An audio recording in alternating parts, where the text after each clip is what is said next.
pulses and grooves, were, like the attitude he took toward life, techniques that allowed obsessions and tics to coexist. Brubeck plied his music with overlaps between musical cultures in Blue Rondo a la Turk, which combined an indigenous Turkish rhythm with the blues, and in Three to Get Ready, which squared the circle of a waltz by inserting bars of 4/4, between different time signatures, like his version of Someday My Prince Will Come, which managed to be in 4/4 and 3/4 at the same time, between the radically diverse range of musical styles through which he waded in his improvised solos. No sweat as Liszt flowed into James P. Johnson.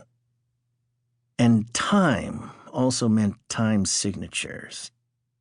Take 5 in 5/4 time, Blue Rondo a la Turk in an asymmetrically arranged 9/8, Unsquared Dance in 7/4. Before Brubeck, no jazz musician had worked so consistently or so successfully with extending metric possibilities.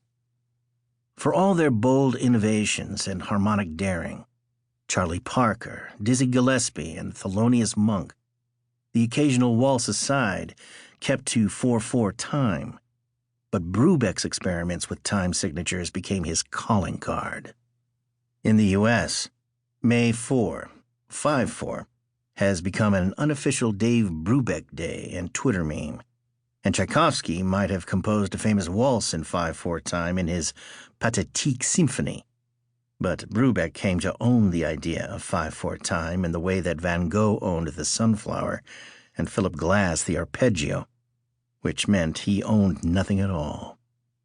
Anyone can paint a sunflower or play music in any time signature they like, but Brubeck's 5/4 time stuck in the public imagination to the point that he and it became inseparable. Even before he had recorded a note of music in 5/4 or 7/4, Columbia Records bosses sniffed something in the air and decided to call his first studio album for the company Brubeck Time. And after the soar-away triumph of Time Out, Brubeck followed up with Time Further Out, Time Changes, Countdown, Time in Outer Space, and Time In.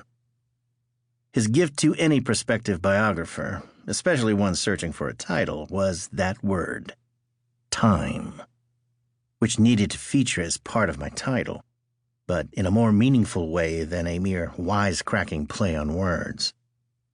Reconciling all those connotations of time, from the broadly historical to the directly musical, became my way forward. A structure pieced itself together as I took time to think through all these various meanings of time. Go back to the music if in doubt became my mantra as I wrote. And in fact, the structural inner workings of Brubeck's music led the way from the get-go. The story within a story of the blues and Turkish music in Blue Rondo a la Turk, and of 3/4 versus 4/4 in Three to Get Ready, and Brubeck's knack for nesting one time signature inside another, freed up time. No need to slavishly adhere to the chronology. I was interested in investigating how one aspect of his life illuminated another against the panorama of American history.